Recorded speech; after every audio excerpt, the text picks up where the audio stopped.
So Melanie, do you want to tell us a bit about the work you do? Hi there, thank you. So I'm Melanie Costas, I'm founder and CEO of Rural Mental Health Matters. And why are we taking time to talk? So in rural communities, that's 1 in 5 of the population. Um, there's isolation and distance from support services that actually amplifies mental health challenges. But personally, I'm not really a fan of this 1 in 4 because mental health and physical health, we have them, all of us, every single one of us. Now, I had breakdown 6 months following breast cancer diagnosis. I was lucky enough to get diagnosed in between lockdowns, but I really struggled post mastectomy trying to get the help that I needed. Now, as we know from cancer research, 1 in 2 of us will get cancer at some point in our lives, but it's not just the person that gets the cancer. It's their family, it's their work colleagues, it's their friends.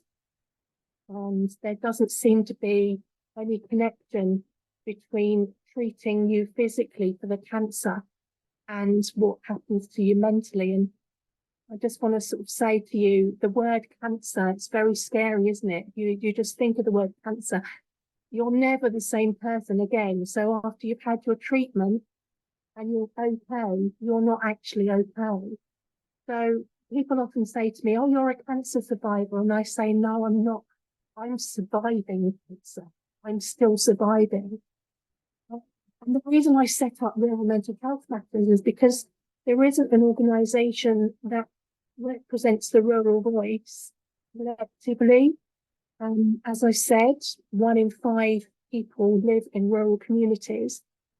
When I had my breakdown and I reached out for help, I really benefited from talking therapies, which was 15 miles away, the nearest place.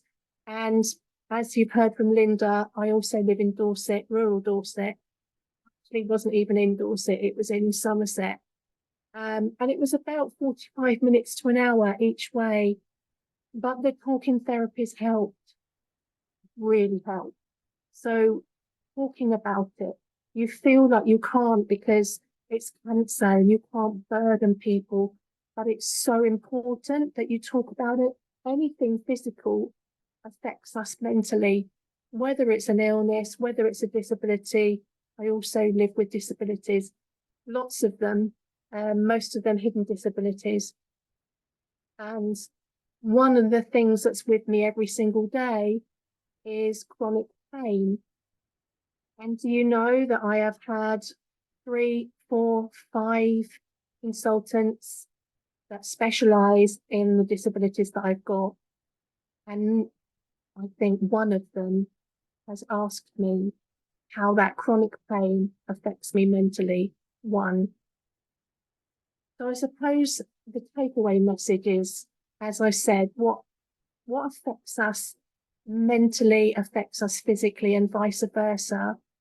If we start to learn to talk a little bit more about it, we're not just treating the broken leg, we're treating how that broken leg affects us. We need to talk more and we need to connect more. And rural communities, we're here to be the voice for rural communities because what we'd like to see is the fact that people that feel unseen, unheard, and unsupported in rural communities, they don't necessarily know what's going on in their local communities. So it's to connect up those people because to talk things through, it's not just talking. We say it all starts with a cuppa in the chat. It's much more than just talking. It can really help people get through the most difficult times of their lives. So thank you very much. Thank you. And I think what you were talking about there about the intersectionality of things like disability and how we treat mental health and how we look at individuals as human beings was so powerful there. So thank you.